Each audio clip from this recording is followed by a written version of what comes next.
Hello, this is Kirill from forexboat.com and welcome to the course on Forex trading. In today's tutorial we will answer the question, what is Forex and where it came from? Forex stands for foreign exchange. It is also sometimes abbreviated as simply FX.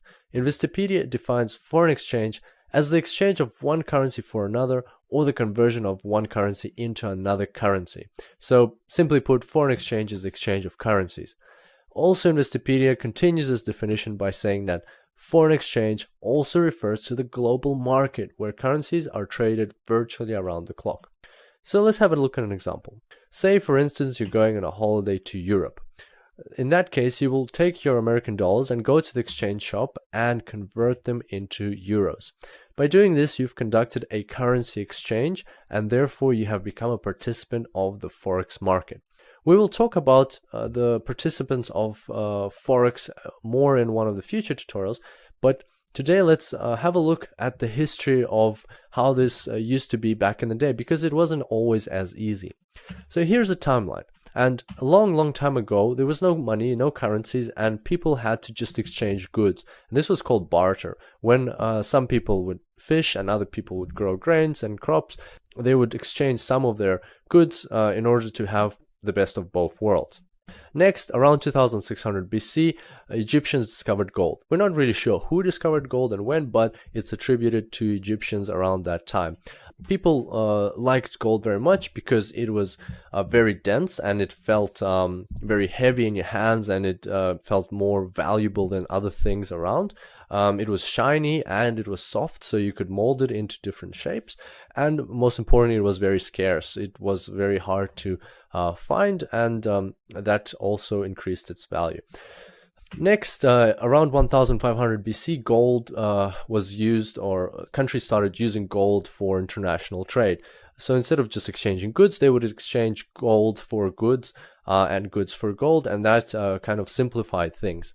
Then, to simplify things even further, around 700 BC, the first gold coins were created, and that was a very handy thing to have, because before that, people had to check that the gold that they're receiving is actually gold, and also they had to weigh it up. But by having gold coins, they could already know what value those gold coins are carrying, and that speeded up the process of exchange. So that's a bit of ancient history, which now brings us to the modern world.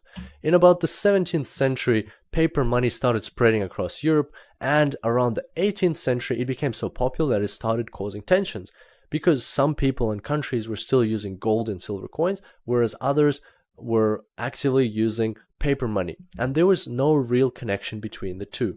And that is when the gold standard came into play. The gold standard was agreed upon in 1875, and basically what it meant was that currencies became backed by gold reserve of their countries. In essence, that means governments guaranteed conversion of currency into a specific amount of gold and vice versa. Let's look at an example. For instance, country A says that its one unit of its currency equals 2 ounces of gold, and country B says that 1 unit of its currency equals to 4 ounces of gold. And that basically means that you now know how to convert currency of country A into currency of country B. That made things more simple, and also defined certain rules around how these transactions occurred. And the gold standard became the first standardized means of exchange in history. So that was a good idea in general, but then what happened was World War I struck and World War II. During these wars, countries that were fighting with Germany spent a lot of money on their military, and basically they were printing more and more money, and which they had to back by gold reserves, and the gold reserves were rapidly depleting, and it got to a point when they couldn't actually guarantee all that money with gold, and therefore the gold standard lost its meaning.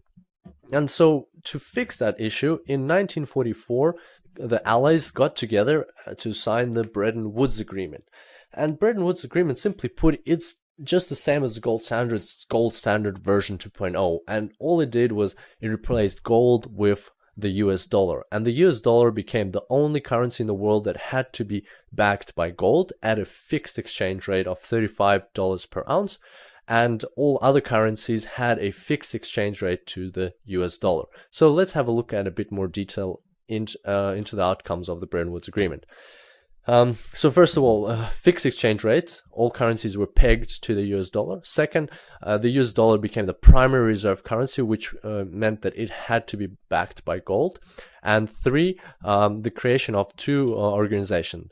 The International Monetary Fund, which is simply a pool of funds where all participating nations contribute to on a regular basis, and then if they have problems within their country, they can take money out of that pool, fix their problems, and then return it, plus pay some interest.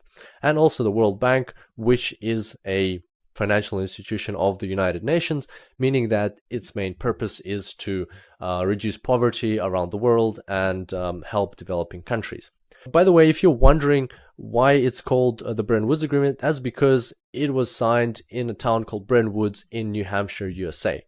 And as you can expect, when you create something which is basically the gold standard version 2.0, then there's a very high likelihood of it failing just as the gold standard did. And that's exactly what happened to the Bretton Woods Agreement. Over the years after World War II, gold reserves of the US started depleting very rapidly, and in 1971, US President Richard Nixon closed the gold window by telling all other countries that the US will no longer exchange gold for US dollars held in foreign reserves. This event marked the end of the Bretton Woods Agreement, and since then, the world has been using floating exchange rates between currencies, what we now know as the Forex market. The main two takeaways from this timeline are that, first of all, it hasn't always been that simple. It took some time for nations to come up with the current Forex system that we have. And secondly, that there have been several attempts at creating fixed exchange rates between currencies. For example, the gold standard and the Bretton Woods Agreement. And all of these events have failed because it is very artificial to put such constraints on currencies and try to control them. It also illustrates that the Forex market that we currently have is by far the most natural thing that should govern the exchange rates of currencies between each other. This brings us to the end of today's tutorial. I hope you enjoyed it, and I look forward to seeing you next time. Until then, happy trading.